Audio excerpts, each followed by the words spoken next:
Bismillahirrahmanirrahim. My name is Danish Nawaz and my registration number is 19. Today the topic of my presentation is the path toward virtualized wireless communication, a survey and research challenges. अगर हम इसमें abstract की बात करें तो जैसा कि आपको पता है कि दिन ब दिन कनेक्टिंग डिवाइसेस की बढ़ती हुई तादाद को बरकरार रखने के लिए हमारे लिए ये बहुत ही क्रूशियल है कि हम एक ऐसा इंटेलिजेंट सिस्टम को डेवलप करें जो कि हमारे नेटवर्क को मैनेज करने के लिए बहुत ही ज़्यादा एफिशिएंट हो।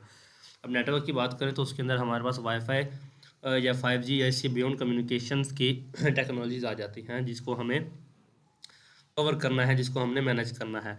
अब यहाँ पर इसके की अप्रोचेज़ हैं जो मैनेज करने के लिए हम यूज़ करेंगे, वो इन्वॉल्व हैं वर्चुअलाइजेशन, स्लाइसिंग या फिर इनेबल करना है इनको फ्लेक्सिबल मैनेजमेंट के थ्रू इनके रिसोर्सेज को हैंडल करने के लिए नेक्स्ट जनरेशन वायरस की नेटवर्क के लिए। अगर एडिशनली इसके अंदर हम बात करें तो जैसे कि रिसोर्स एलोकेशन या फिर इसके अंदर हम एलोकेट कर दें रेडियो एक्सेस नेटवर्क को, तो वो इसके लिए बहुत ही ज़्यादा वाइटल है। उसके बाद ये पेपर हमें प्रोवाइड करता है comprehensive survey of next generation wireless का कम्युनिकेशन और इनको आपस में इंटीग्रेट करने के लिए, जो कि 5G की टेक्नोलॉजी से भी आगे है, जैसा कि 6G या 7G वगैरह हो गया। वैसे 6G और 7G अभी तक लॉन्च नहीं हुए, जस्ट 5G तक ही है। अब ये कवर करते हैं हमारे वाईफाई के एवोल्यूशन को या फिर हमारे जो उनसे रिसेंट स्टैंडर्ड्स हैं जैसे कि वाईफाई 6-7 हो गया या इनके साथ कंपैरिजन कर लेते हैं जैसे कि 5G का।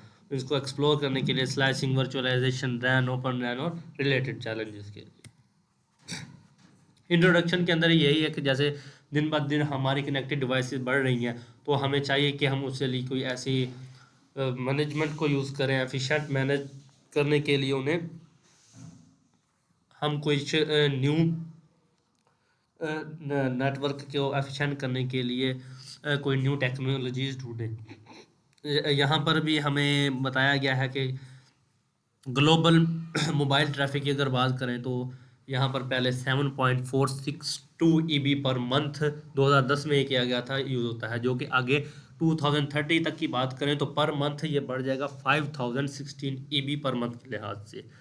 तो अब नेक्स्ट जनरेशन को एड्रेस करने के लिए हमारे वाईफाई या फिर हमारे जो भी टेक्नोलॉजीज़ हैं नेटवर्क की, उसको हमें फास्टर, रिलायबल और स्केलेबल बनाना पड़ेगा।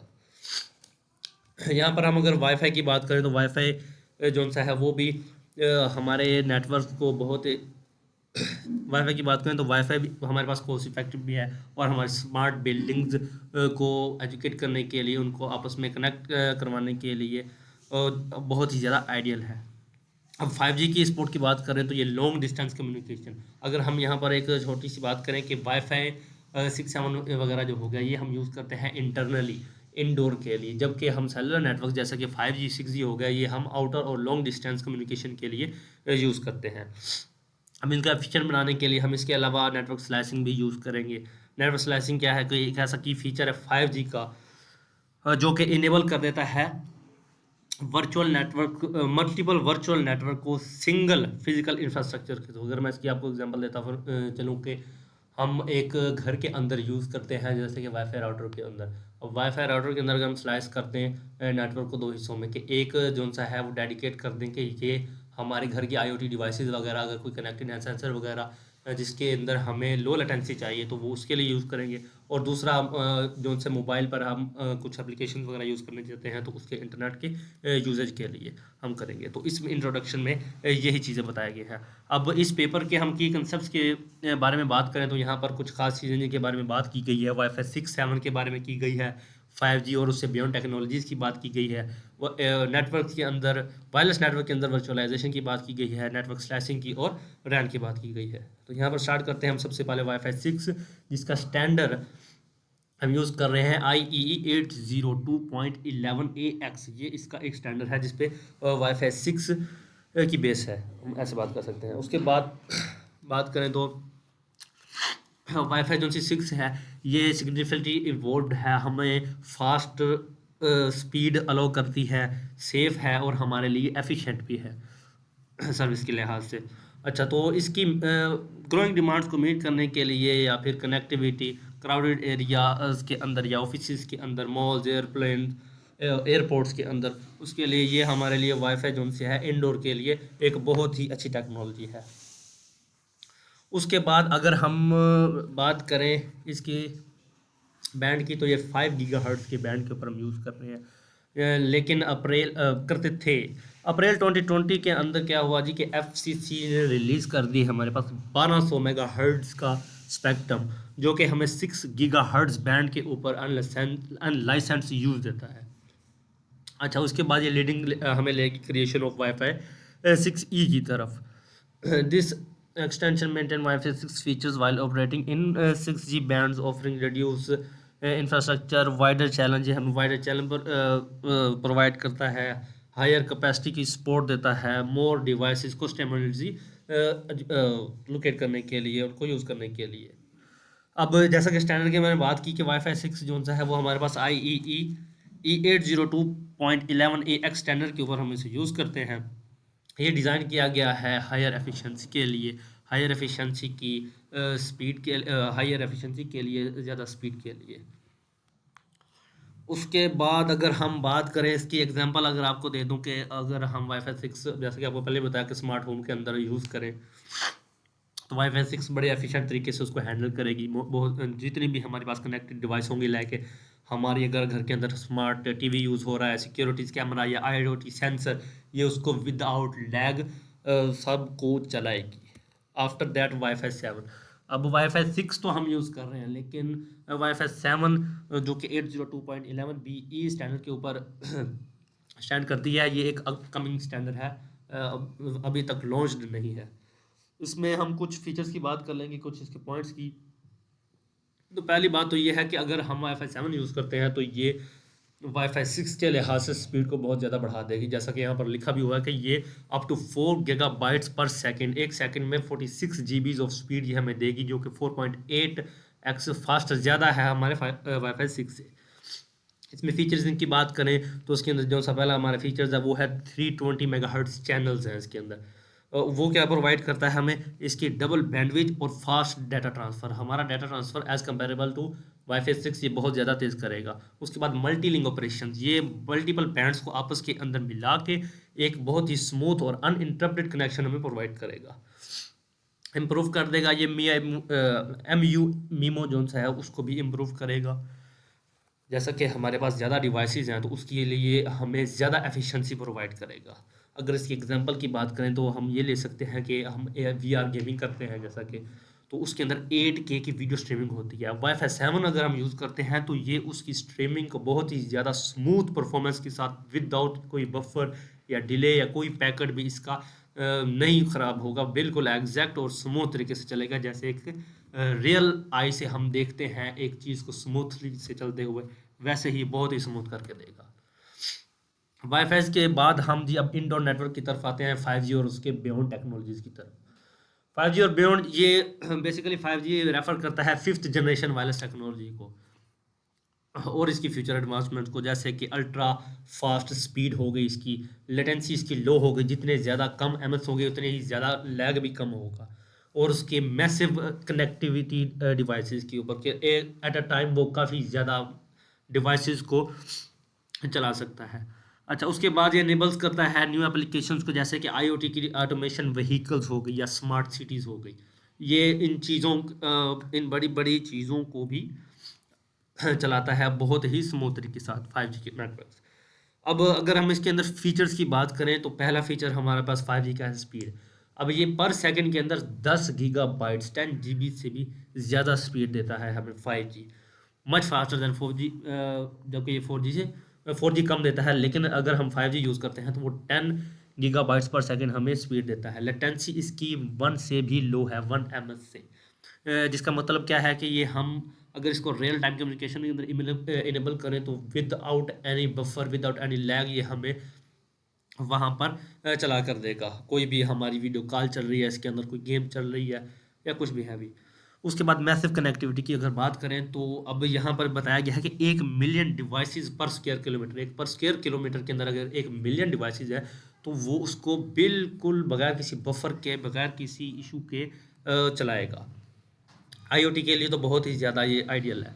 एग्जाम्पल की बात करें कि जैसा कि हमारे पास स्मार्ट सिटीज़ हैं, अगर हम 5G स्पोर्ट्स करें इसके अंदर, तो हम टाइम ट्रैफिक लाइट्स उसके अंदर करवा सकते हैं, सेंसर, कैमरा, मॉनिटर और ट्रैफिक के फ्लो को मैनेज करवा सकते हैं 5G के कनेक्शन के थ्रू। स्मार्ट सिटीज़ हम बहुत ही स्मूथली यूज़ कर सकते हैं। उसके बाद ऑटोनोमस व्हीकल के ऑटो ड्राइविंग और उसको सेंस करना कि किसी जगह पर रुकना है, कैसे चलना है, अगर कोई आगे आ जाता है तो हमें ब्रेक लगानी है। तो बेसिकली यहाँ पर बात यही हो रही है कि 5G की स्पीड इतनी ज़्यादा है कि वो बहुत ही जल्दी उसको सेंस करके उसी टाइम एक्शन प्रोवाइड कर देगी हमें। तो ये इसके लिए बहुत ही मुफीद रहेगा। उसके बाद अगर बियॉन्ड 5G की बात करें, जो कि 6G है हमारे पास, ये कि हमारे फ्यूचर की टेक्नोलॉजी है, ये बहुत ही ज़्यादा हमारे पास एफिशिएंट और बहुत ही ज़्यादा स्पीडी हो जाएगा। अगर इस स्पीड की ही यहाँ पर बात करते चलें तो यहाँ पर इसकी स्पीड एक्सपेक्टेड जो इसकी की है वो है 100 गीगाबाइट्स पर सेकंड। अब सोचें कि 100 गीगाबाइट्स पर सेकंड की स्पीड पे चीज़ें कितनी ही ज़्यादा स्मूथली काम करेंगी। और उसके बाद इसके अंदर एआई की इंटीग्रेशन है। एआई की इंटीग्रेशन के अंदर हम स्मार्ट नेटवर्क्स हम इसके अंदर लगाएंगे जो कि परफॉर्मेंस को बहुत ही ज़्यादा ऑप्टिमाइज़ करेंगे सीखने के बाद। एग्जांपल इसकी दे दें तो रिमोट सर्जरीज, अगर हम यहाँ पर 6G की टेक्नोलॉजी ले आते हैं तो रिमोट सर्जरीज हम रोबोटिक आर्म्स के ज़रिए, वैसे तो ऑपरेशन थिएटर्स में डॉक्टर खुद ऑपरेट करता है, लेकिन हम रोबोटिक आर्म्स के ज़रिए एक इलाके से दूसरे इलाके में, जैसा कि मैं यहाँ बैठा हूँ और अगर कोई लाहौर बैठा है तो यहाँ पर मैं डिवाइसेस के थ्रू ही रोबोटिक आर्म्स के थ्रू यहाँ पर बैठे बैठे वहाँ पर किसी का ऑपरेट कर सकता हूँ रियल टाइम के अंदर। ये हमें इतनी ज़्यादा स्मूथनेस और स्पीड प्रोवाइड करता है। और दूसरा है virtual reality classroom, fully interactive learning environment powered by 6G network, कि हमें कहीं भी बैठने के बावजूद भी प्रोवाइड करेगा बिल्कुल लो लेटेंसी के साथ। हम वहाँ पर कोई भी लेक्चर वगैरह दे सकते हैं विद किसी भी लैग के बावजूद। अब बात करते हैं यहाँ पर वर्चुअलाइजेशन इन नेटवर्क, वायरलेस नेटवर्क के अंदर, वायरलेस नेट के अंदर वर्चुअलाइजेशन।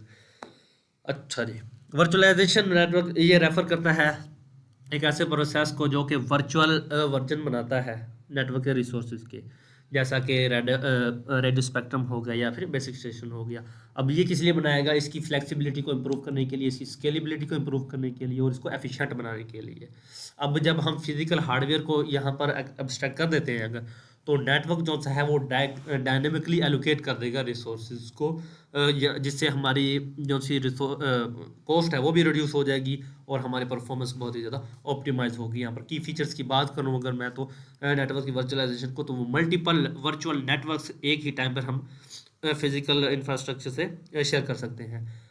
इसके मैं एग्जांपल देता चलूँ, जैसा कि हम अपने घरों के अंदर वाईफाई के नेटवर्क यूज़ करते हैं या फिर 5G के नेटवर्क को, ये एक single physical layer wifi router होता है जो कि मल्टीपल वर्चुअल नेटवर्क जो होते हैं, जैसा कि हम यूज़ करते हैं एम्प्लॉयज़ के लिए एक नेटवर्क गेस्ट के लिए हम यूज़ करते हैं, हम वर्चुअलाइज कर सकते हैं। लेकिन हमारे पास एक डिवाइस एक ही है, लेकिन हम उन्हें उसके चॉप्स बनाए हुए हैं सब में, और उनको कुछ गेस्ट को दिए हुए हैं, कुछ एम्प्लॉयज़ को दिए हुए हैं, कुछ हमने लोकल दिए हुए हैं।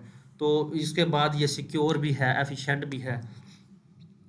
उसके बाद 5G नेटवर्क की बात करें तो इसमें हम वर्चुअलाइज करेंगे रैन को, जो कि अलो करेगा हमें एफिशिएंट शेयरिंग रिसोर्सेज की जियोग्राफिकल एरियाज़ के ऊपर, जिसके लिए हमें कोई ज़रूरत नहीं है फिजिकल बेस स्टेशन की, जैसा कि टावर वगैरह हम यूज़ करते हैं, तो उसकी हमें यहाँ पर ज़रूरत नहीं पड़ती।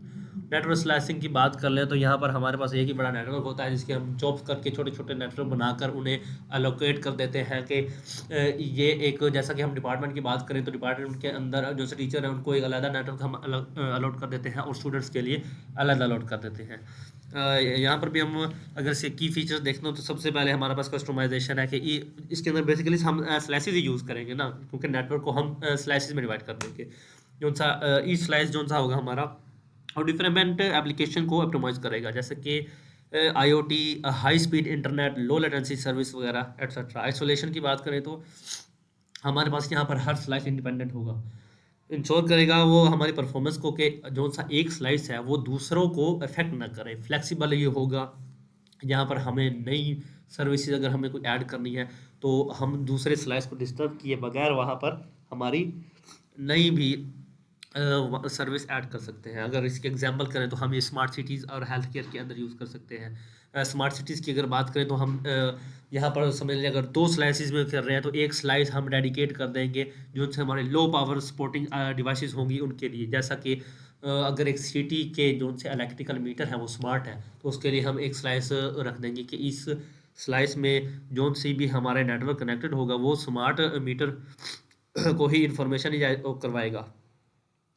जबकि दूसरा स्लाइस हैंडल करेगा हमारी हाई स्पीड की कम्युनिकेशन को autonomous vehicle with low latency. Low latency तो यहाँ पर जरूरी है, क्योंकि जितनी ज़्यादा लो लेटेंसी होगी उतना ही ज़्यादा हमारा नेटवर्क स्मूथ होगा जो भी हमारे जा रहे होंगे पैकेट्स। हेल्थ केयर की बात करें तो हेल्थ केयर में एक स्लाइस कोड भी एक रियल टाइम रिमोट सर्जरीज के लिए यूज़ कर सकते हैं हम स्लाइस को, जो कि रिक्वायर करेगा अल्ट्रा लो लेटेंसी को और हायर रिलायबिलिटी को। उसके बाद रेडियो एक्सेस नेटवर्क, ये भी वही है यहाँ पर इसकी एक और की फीचर है। अब यहाँ पर हम रिसर्च फाइंडिंग या ओवरव्यू देख ले हमारे इस पूरी प्रेजेंटेशन का, तो वो ये है कि फर्स्ट ऑफ ऑल तो हमारी इंटीग्रेशन आ जाती है वाईफाई की, जैसे वाईफाई 6, 7 और 5G की इंटीग्रेशन को। अब बहुत ही हमारी जो टेक्नोलॉजीज़ हैं वो कम्प्लीमेंट हैं एक दूसरे की। वाईफाई 6 और 7 बेसिकली यूज़ होती है इंडोर के लिए। वाईफाई हम घरों के अंदर ऑफिस के अंदर एज अ इंडोर यूज़ करते हैं, जबकि हमारा 5G नेटवर्क्स वगैरह या 4G हो गया तो ये मैं लोकली आउटसाइड सूट करता है, आउटसाइड सिनेरियोज के लिए। उसके बाद वर्चुअलाइजेशन जो सी है वो हेल्प कर देती है कि हम मिलियंस ऑफ IoT डिवाइसेस को सपोर्ट करें, तो वहाँ पर जैसे कि इमर्जिंग एप्लीकेशन ज़्यादा बढ़ रही है तो हम उन्हें चला सकें। उसके बाद नेटवर्क स्लैशिंग की बात करें तो ये हमें अलाउ करता है, डायनामिक और कॉस्ट एफिशिएंट होता है रिसोर्स एलोकेशन के लिए और डिफरेंट नीड्स के लिए।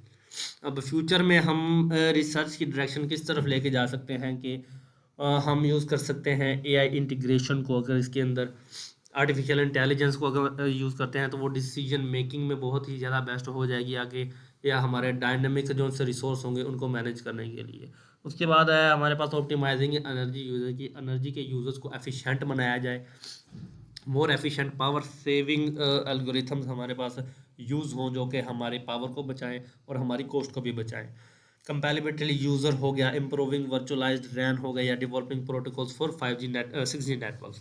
हमारे नेक्स्ट वेव के लिए जो सभी वायरलेस की टेक्नोलॉजी है जो कि 5G से आगे है उसके लिए हम इसको यूज़ करेंगे। So these are my presentation, hope you all आपको अच्छी तरीके से समझ आ गई होगी। फ़िलहाल के लिए शुक्रिया, मुझे इजाज़त दीजिए। अल्लाह हाफ़िज़।